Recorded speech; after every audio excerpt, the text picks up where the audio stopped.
The views and opinions expressed on this program are not necessarily those of this station, JVC Broadcasting Management, or its sponsors. Hello, everybody, and welcome to Crime and Justice Radio, where we talk about all things crime, justice, mayhem, and the courts with expert insiders and legal outcasts. I'm Kevin Kearon, and am delighted to be hosting tonight's show, giving my law partners Bruce Barquette and Aida Leisingring, the show's regular hosts, a much-needed night off so they can prepare a very important case for upcoming court proceedings. In fact, I'd like to give Bruce and Aida a shout-out for conceiving of Crime and Justice Radio and doing such a great job these last couple of months with the show. If you've been lucky enough to be tuning in on Mondays at 6 p.m., then you've heard Bruce and Aida discussing many of the important criminal justice issues of the day. They've been keeping you up to speed on, among other things, the George Floyd case and the trial and conviction of former police officer Derek Chauvin for causing Mr. Floyd's tragic and unnecessary death. A death which was witnessed by people throughout the country and around the world, and which sparked nationwide protests and considerable violence and triggered the rapid expansion and influence of the Black Lives Matter movement. And of course, we have big news to discuss on that case, as Mr. Chauvin was sentenced on Friday to 22 and a half years behind bars. You've heard Bruce and Aida speaking as well on emerging federal death penalty issues and stated new policies under the Biden administration about ending the implementation of the death penalty. They've reported to you developments in the convictions of former Suffolk District Attorney Tom Spoda and one of his deputies, Chris McPartland, for conspiracy, obstruction of justice, and intimidating a witness, among other crimes, in the cover-up of former Chief of Police James Burke's beating of a handcuffed prisoner. Their sentences have been postponed repeatedly and are scheduled to occur in about 6 weeks on August 10th. Let's see. Bruce and Aida have also had fantastic guests, including a former prison executioner turned anti-death penalty advocate because of the many inhumane and horrifying things he observed during executions. They've had as a guest Suffolk County Deputy Police Commissioner Risco Menchin-Lewis, a former prosecutor, to discuss her ideas about community policing and her years-long efforts to change the hearts and minds and lives of gang members to try to turn their lives around and into former gang members. You've heard of horse whisperers. She struck me as a gang member whisperer.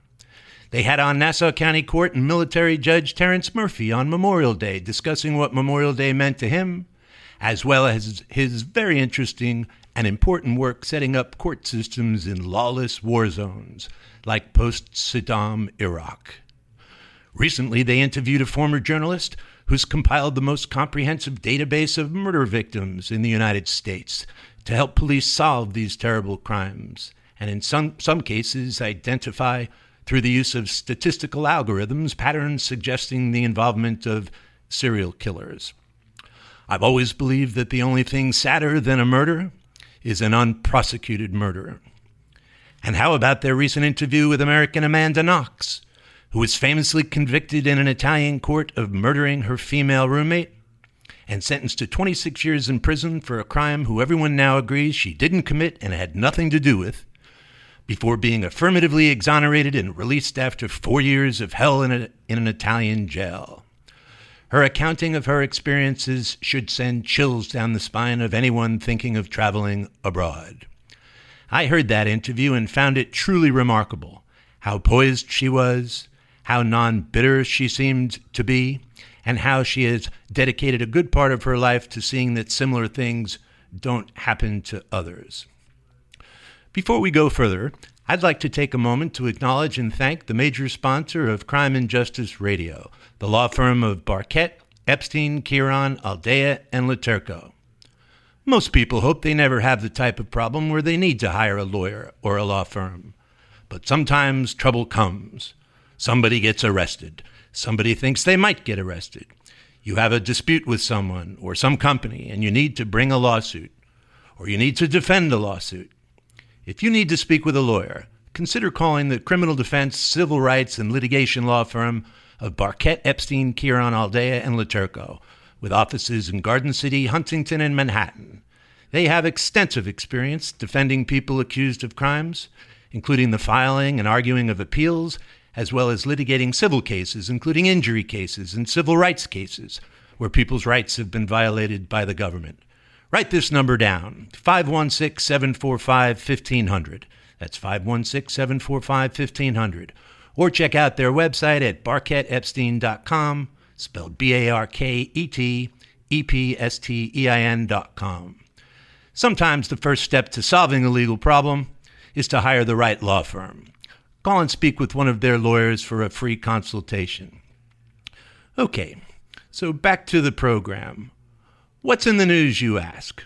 Well, the George Floyd case is. Big news this past Friday. Derek Chauvin, the former police officer convicted after a jury trial in Minneapolis, Minnesota, was sentenced to 22 and a half years behind bars for his role in Mr. Floyd's death on Memorial Day, 2020. So the obvious question, or one obvious question, is what to think about that sentence. On the one hand, 22 and a half years sounds like quite a long time, especially given the nature of Mr. Chauvin's former occupation and the manner of Mr. Floyd's death. It's highly likely that Mr. Chauvin will have to spend the better part of that time in protective custody or some degree or another of solitary confinement, a particularly cruel form of incarceration. On the other hand, it's difficult to place a value on a human life in terms of years in prison for the person who takes that life. Chauvin is also facing additional federal criminal prosecution for violating Mr. Floyd's civil rights, which could significantly add years to his time in prison. It appears to me that most people are reasonably satisfied with the length of the sentence. In other words, you didn't see the explosion of outrage that you saw in the immediate aftermath of Mr. Floyd's death. And remember this, there was no conviction for intentional murder here. The jury deemed this to be an involuntary killing. Nonetheless, Chauvin received a sentence nearly twice as long as the average sentence imposed in similar cases in Minnesota due to his authority as a police officer, his abuse of that authority, and what the judge deemed to be a cruel element to his actions. Let's hope Mr. Floyd rests in peace. Okay, what else? Yes. As mentioned, Spoda and McPartland will be sentenced in early August. The lawyers for both sides are busy presenting briefs and arguments to the sentencing judge about what the appropriate sentence should be. The United States Probation Department recommends about a 4 to 5 year sentence for McPartland and about a year longer for Spoda. The prosecutors want closer to 8 years. And as you imagine, the defense lawyers are calling for much shorter terms or even probation or home confinement. In this case, there is no mandatory minimum jail sentence required, so the judge has broad discretion to fashion an equitable sentence. This is an historic case and likely will send a clear message to prosecutors everywhere to honor their oaths or face the consequences. It is a sad day for Suffolk County residents, it's a sad day for the Suffolk County DA's office, and it's a sad day for at least 2 families. Both men have already been stripped of their law licenses. And lastly, and before we get to our guest, Judge Fernando Camacho, just a few words about the catastrophic and devastating collapse of the Surfside condo in Miami Beach, apparently resulting in the death of what appears to be over 150 people. Pay attention to the criminal investigations down there. If it's discovered, as is increasingly being suggested, that there was notice to the building ownership and management that there were dangerous structural flaws in that building, expect to see criminal charges. You see criminal charges all the time in connection with crane collapses and wall collapses, so don't be surprised to see the same in this case. Well, tonight, in a short while, we have a fantastic guest. Suffolk County Acting Supreme Court Justice Fernando Camacho will be joining us. Judge Camacho is a highly respected Suffolk County judge with over 30 years' experience with criminal justice issues. He has presided as a judge over thousands of criminal cases, and today he will tell us a little bit about his career, and importantly, he will speak with us about the tragedy, and oftentimes the unnecessary tragedy, of young lives getting cut short or caught up in the criminal justice system, and how we can turn those lives around before it's too late, as well as to discuss the horrific existence of child sex trafficking here on Long Island and elsewhere, and how to combat it. Another way of putting it is the role of the judiciary in ending the revolving door, especially involving juveniles in the criminal justice system. But before we invite him on, take a listen to Judge Camacho's background. He obtained his undergraduate degree from Columbia College and attended Fordham Law School, where he graduated in 1985. He then joined the Manhattan District Attorney's Office, where he worked in the Trial Division, the Sex Crimes Unit, and the Homicide Unit. In 1991, he was promoted to Senior Trial Counsel and assigned to the Homicide Investigation Unit, a joint state and federal task force, where he directed long-term investigations and prosecutions of violent gangs. In 1997, he became a New York City criminal court judge and began his judicial career in Brooklyn. In 2002, he was assigned to Queens County, where he served as the deputy supervising judge and presided over the domestic violence court. In 2003, he created a treatment court for teenagers charged with prostitution. That court was the spark that led to the creation of the present-day human trafficking intervention courts, which operate throughout New York State. In 2008, he was appointed to the New York State Court of Claims and served as an acting Supreme Court justice in the Integrated Domestic Violence Court in Queens County Supreme Court. In 2009, the chief judge promoted him to the position of county administrative judge for criminal matters. While serving as administrative judge, he also presided over the Queens County Supreme Court Youth Diversion Part, a specialized court for adolescents charged with felony offenses. In January 2013, he was assigned to Suffolk County Supreme Court, where he created the Suffolk County Felony Youth Part, which provides alternatives to incarceration for young people charged with felonies in Suffolk County Supreme Court.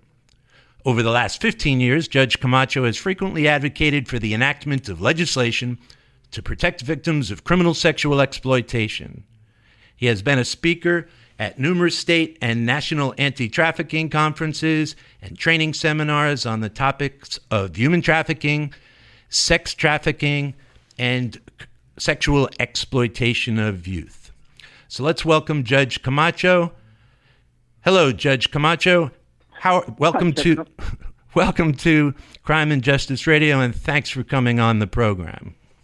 Thank you so much for having me. Delighted. How are you doing? You make it through the pandemic all right? I'm good. We're getting through it. Everybody's good. The family's safe. That's all that matters. We're getting through it. Well, it's about 100 degrees here in the studio, so I think you're lucky you're not here inside and that you're calling in. So thanks again. So you're a Columbia undergrad and a Fordham Law School grad. That's a heck of a good education. Would you agree? Thank you, sir. Yeah, it was interesting, and it really got me to where I am today, so I appreciate it very much. One of my favorite questions for lawyers is, or judges for that matter, is why did you decide to go to law school? May I ask you that question? Sure. Being a lawyer is it is the noblest profession anyone can aspire to. You actually get to make a difference in the world. The biggest and most important social changes in our society came about because of lawyers and the criminal justice. And the ticket that you get when you graduate from law school gives you the opportunity to actually go into the court system and make important changes and speak for those who can't speak for themselves. Well, how nicely said and how nicely put. You know, sometimes lawyers don't have the best of reputations, but I've always thought that so many of the lawyers I've known over the years have been really terrific people who work hard and try to fight for a good outcome. How about this? You ended up taking a position early on in your career or soon after law school with the Manhattan District Attorney's Office as a young prosecutor and assistant district attorney. Is that the case?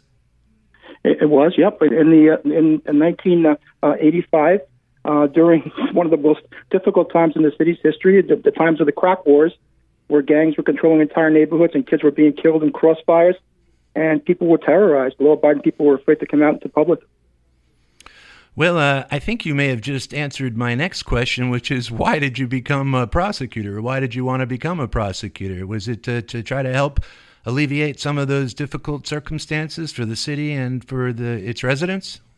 Yeah, I think we have an obligation, especially lawyers. It really is a noble profession. It gives us a chance to really help people, especially the most vulnerable, the children, the most vulnerable, those who actually need a voice, who can't speak for themselves. They need somebody to advocate for them, and that's what I've been doing ever since. And you were there as a prosecutor for the better part of 10 years or more. Is that true? Before you ended up becoming a judge?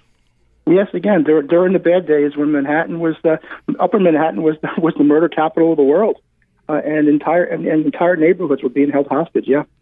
As I understand it, you were involved in what's known as a joint task force law enforcement project designed to take back, I guess, what could be considered stolen neighborhoods from gangs and gang violence, and had significant success in doing so. Is that right? And if so, could you tell us about that?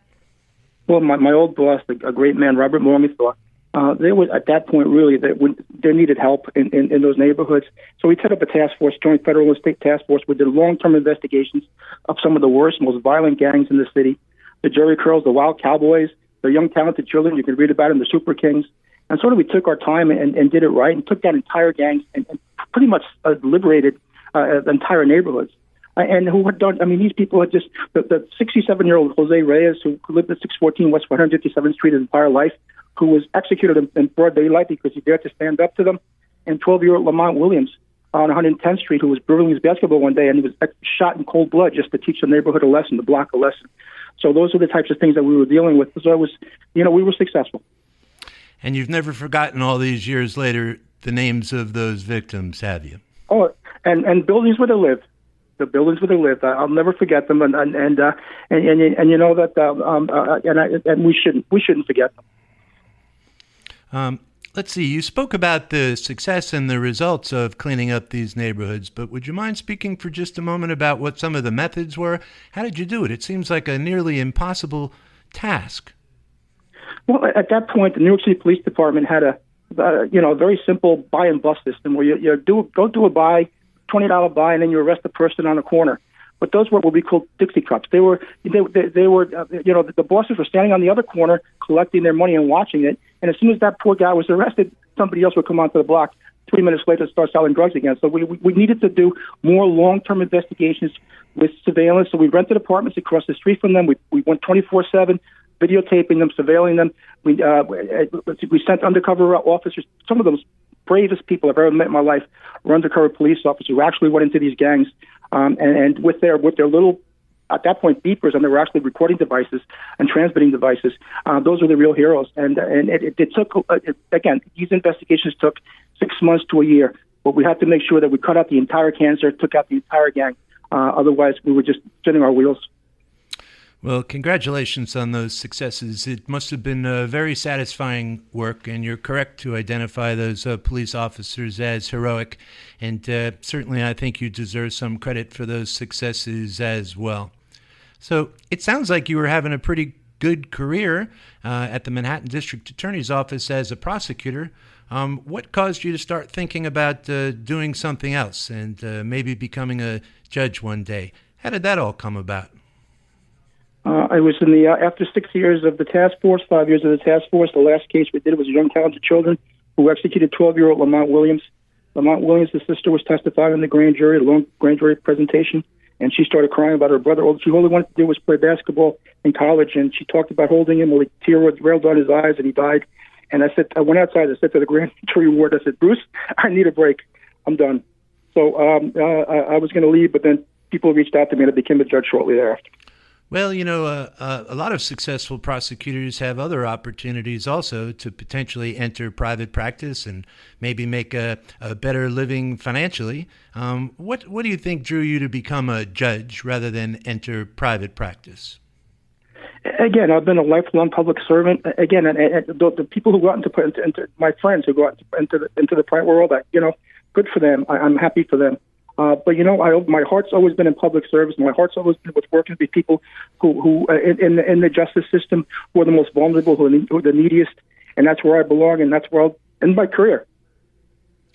You know, maybe this is a silly question, but I am curious. What would you say would be the primary differences between being a lawyer as a prosecutor and being a lawyer as a judge? Being a prosecutor and a judge? Yeah, I mean, obviously there are different jobs, but as a practical matter, in terms of the way you think or you approach criminal cases, in the end you're still dealing with similar criminal cases, but instead of being the prosecutor, you're the judge. What did you see your role as judge being in your early days as a judge?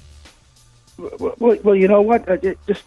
I've been in the court system for 36 years, criminal justice system for 36 years, and I've seen the system evolve in a good way.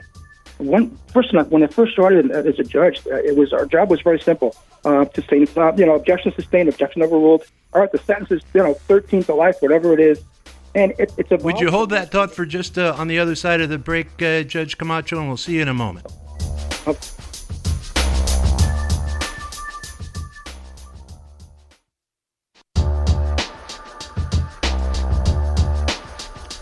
Okay, welcome back to Crime and Justice Radio. We're here today with Acting Supreme Court Justice Fernando Camacho.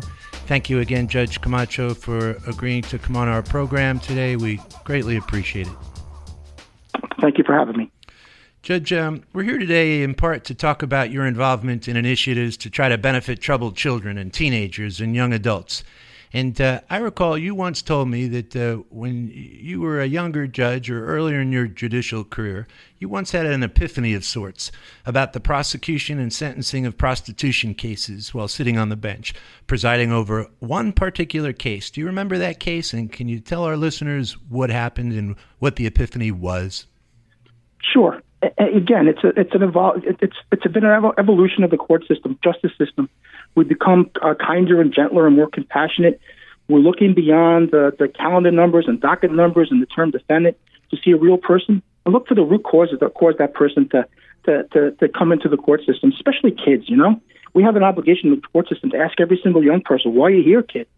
And one example of that evolution of the court system and my own personal evolution as a human being, as a judge, is prostitution cases. When I first began in the Manhattan DA's office in '85, I would work the night shift, and about 2 a.m, the little girls would come out in their outfits and they're crying.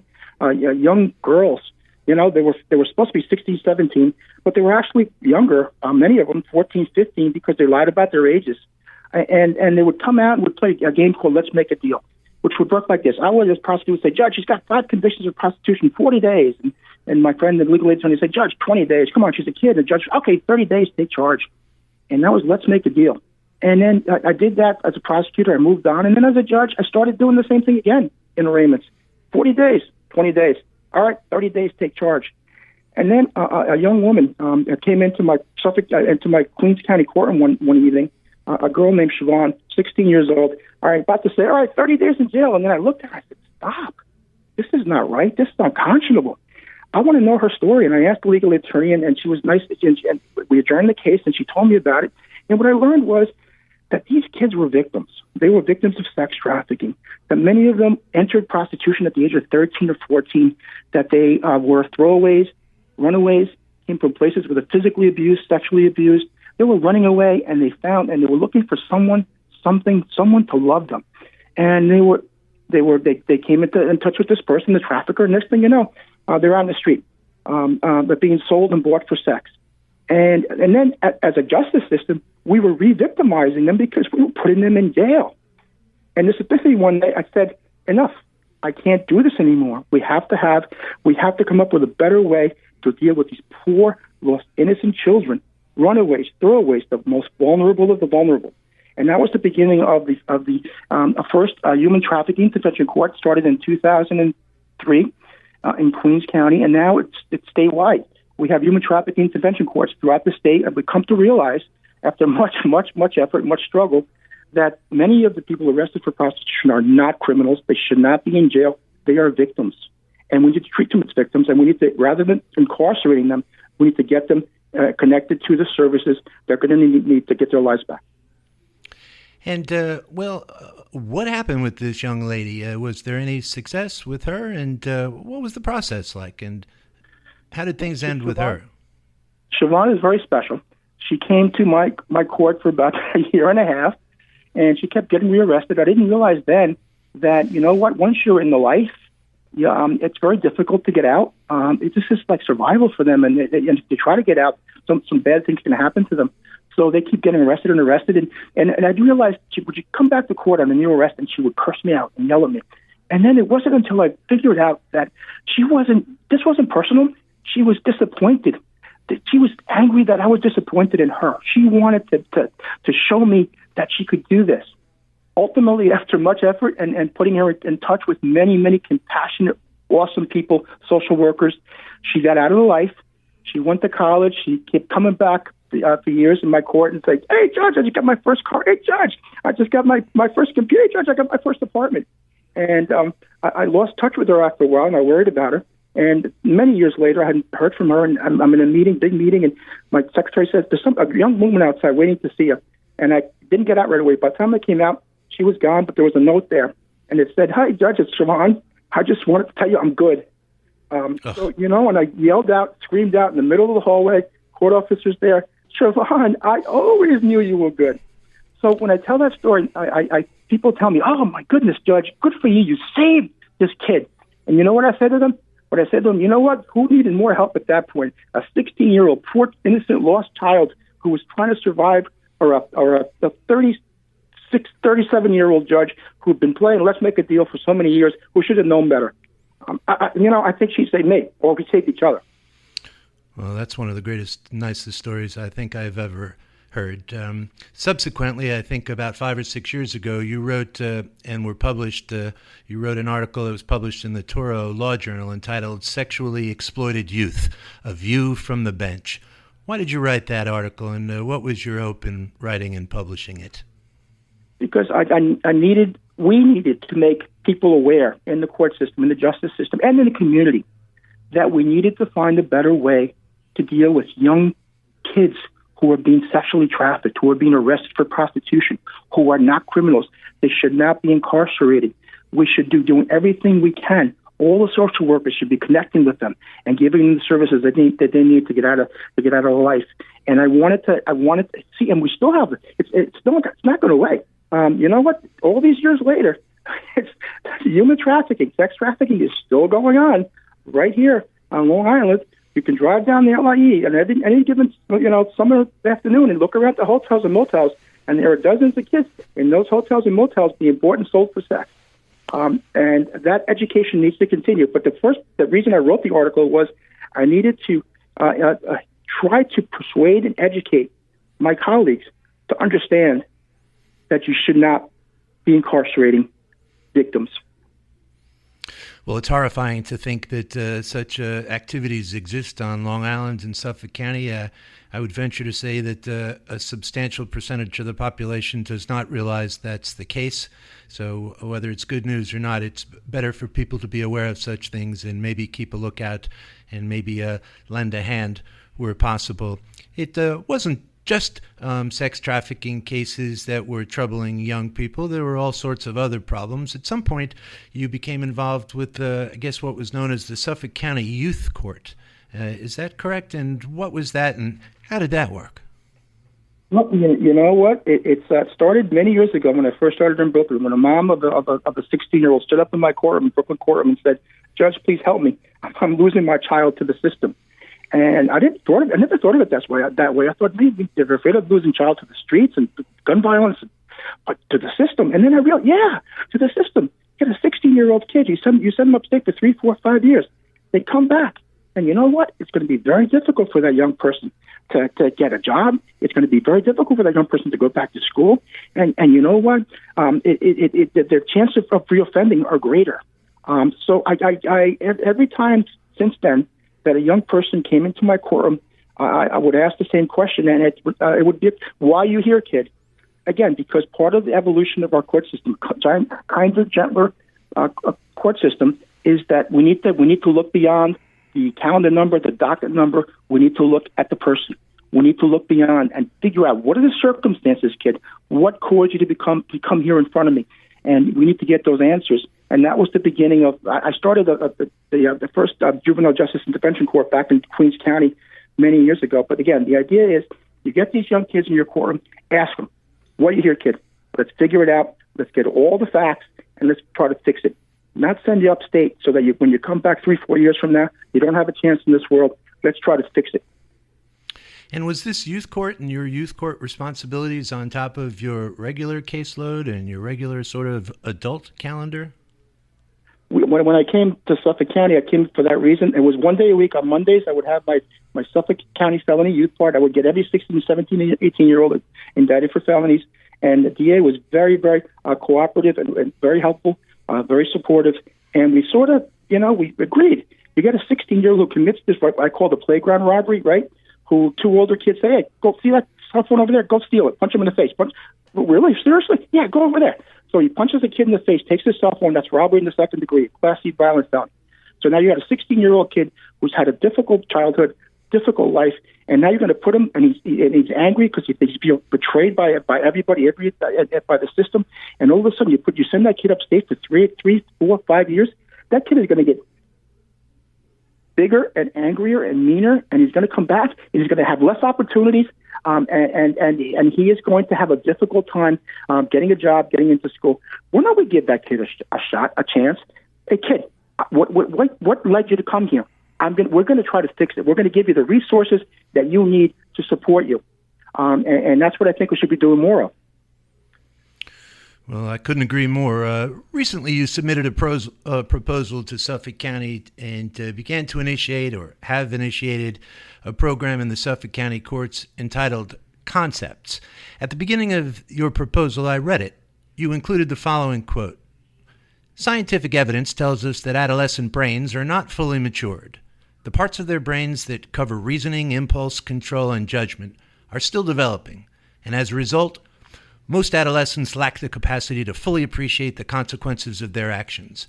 With a tailored, age-appropriate approach, we can provide them with the services they need to break the cycle and get their lives back on track." And I guess that was spoken by former Chief Judge of the State of New York, Jonathan Lippman. Why did you open that important proposal with that quote? You know what? Kids are impulsive. Kids make mistakes. Their brain has not fully developed. They're going to be bullied. They're going to be forced to do things, coerced into doing things that they would not otherwise do. And to let that ruin the rest of their lives, to kill their potential, and I would get these 60, 70, 60-year-old defendants in front of me on occasion, and I would look at their rap sheets. I would say, sir, you spent most of your adult life in state prison. What a waste of potential. So I think we have an obligation at the earliest stage when the kid becomes court involved. Hey, kid, what's wrong? Let's fix it. And I think we need to do more of that. In the concepts court, that is the model. I became very frustrated when I was in Supreme Court dealing with all these young people who got arrested for serious offenses, and I would read the assessment, the probation report, and they'd had numerous contacts with the family court system. And I would say to myself, why couldn't we fix it then? Why couldn't we fix it then? So my latest initiative is I'm in family court now. I started the concepts court, which is the memory of a very special young man. And the idea was, let's get all these kids who get court involved in the family court system. There's four parts to it. Let's get some enhanced fact gathering. Let's figure out exactly why this kid is here. How do you do that? Who's involved in the enhanced fact gathering? I have a team of evaluators and assessors. The Department of Probation does a great job, and I have others who do assessments for me. I want to know every single fact about this kid. I want to know everything that caused, every circumstance, every single thing that caused this kid to become court involved. And then I am going to then, number two, I'm going to have enhanced resources. I am going to put together a dream team, and we're putting together a dream team of social workers, the best of the best, the most compassionate and the most experienced. We have all the facts. We have the enhanced resources. We're going to put all these resources, we're going to bring them all to bear, and we are going to do everything in our power to make sure that this kid has everything that he or she needs, all the support that he or she needs to make sure that they can break the cycle and now move on to the adult criminal court. So is it true then that this concepts program is kind of like a supercharged version of the youth court, but seeking to intervene at an earlier age? Because I think it's true that the young people that you deal with in the family court, by definition, are of a younger age than those you would encounter in adult court. Is that true? It's absolutely true. It is taking the concept of the youth court that we started in adult court and bringing it to family court, but making it better. Getting a dream team of social workers, an enhanced fact gathering a mechanism. Get everything. You know what? Fact gathering is important, Kevin. I'll give you one example. There was a young man many years ago in my youth court, Jeremiah, who would not speak to me. He would come to court. He was 15, come to court in shackles and a spit mask. Wouldn't talk to me. He would grunt. A spit mask? I said, yeah. And I said to I called the judge. I said, Mr. Ivey, tell me about this kid. He goes, Judge, he's very respectful. He's very quiet. What does he do, Mr. Ivey? He likes to play chess. The next time he came into my courtroom, I said, Jeremiah, you play chess, huh? And he looked up and smiled for the first time. Yeah. And you're pretty good, I hear. Yeah.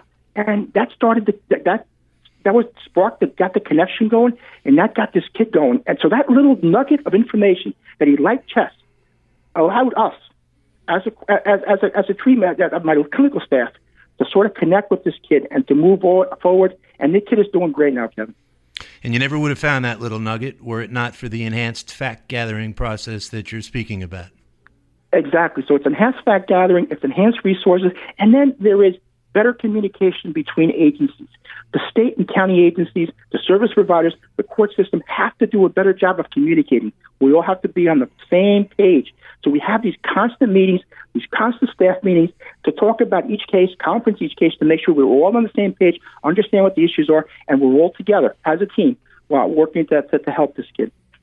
And isn't it true that you've sort of developed a whole series of identifying factors that oftentimes contribute to juvenile delinquency, whether it's the home or drugs or education, gangs, things like that? How do you factor in those elements to the evaluation of what services are needed for a troubled young person? After many years, I've identified 5 core issues that lead kids, and again, there are others, but these are the main ones that lead kids to get court involved. And the first is housing. I had many homeless kids sleeping in stolen cars on friends' couches.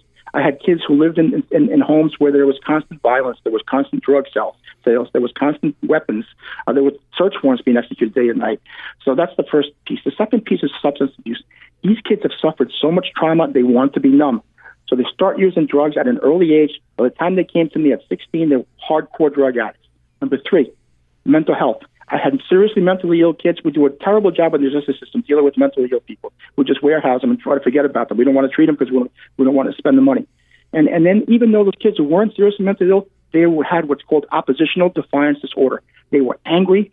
They felt betrayed. They couldn't trust anybody. They just wanted to fight the world. And then the fourth is education.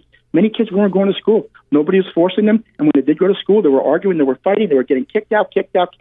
Next thing you know, by the time they came to me, they hadn't come to school since the 8th grade, 7th grade.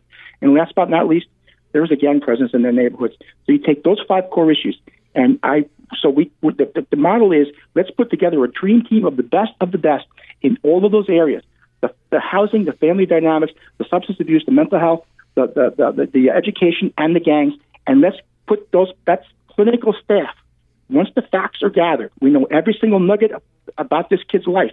Let's put that dream team to work and come up with a game plan, a treatment plan, and that's what makes it work.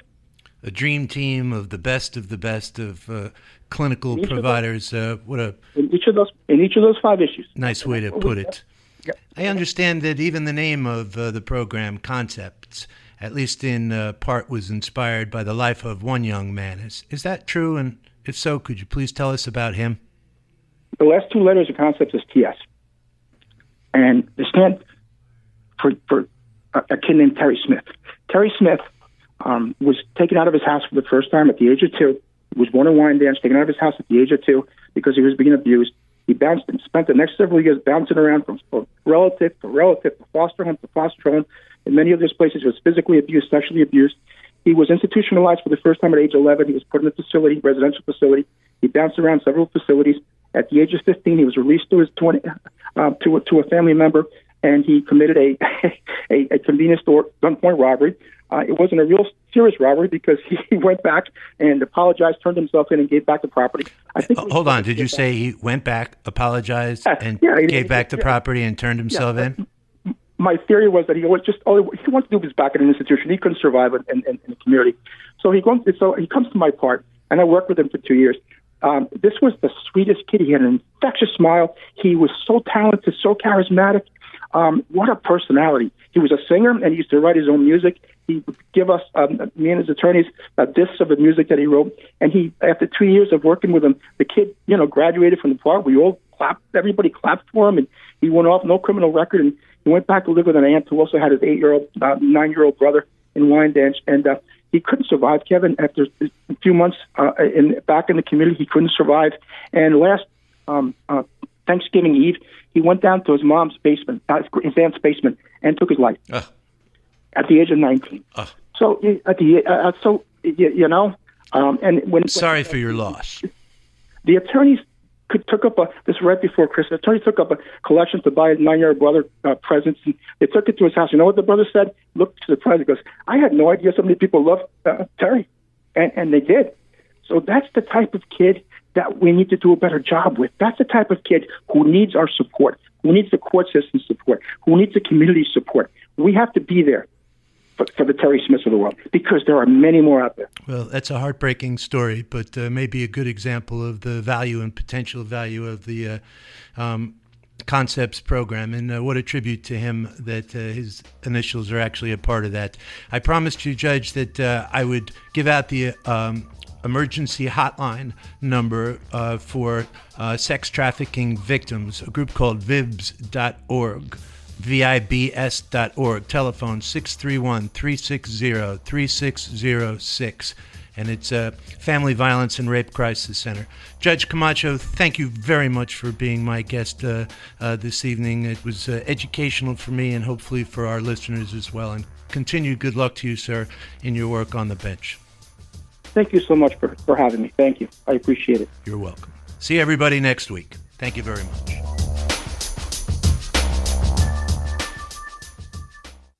The views and opinions expressed on this program are not necessarily those of this station, JVC Broadcasting Management, or its sponsors. Or its sponsors. Or its sponsors. Or its sponsors. Or its sponsors.